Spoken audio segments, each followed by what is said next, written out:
Tikman nga natin kung anong lasa. Ang asim, sabi ng mga, maasim mga ta. Sarap. Amis, ganyan. Sarap.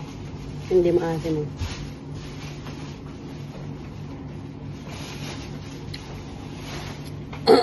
Init dito. Uy! Mabuti nga matamis. Yung dito maasim. Hindi ko ito yung... Bit papaya. Alan lukban? Papaya dito, bit maano na. Ano? Mabubuti. Sarap.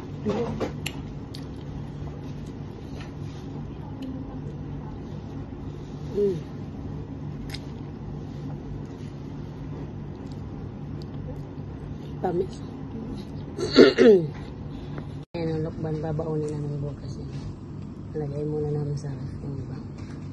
Dami ang dala si Lisa eh. Guys, ayan yung mga bit-bit ni Lisa oh. Mga lukban. Oh. Pinalamig muna namin.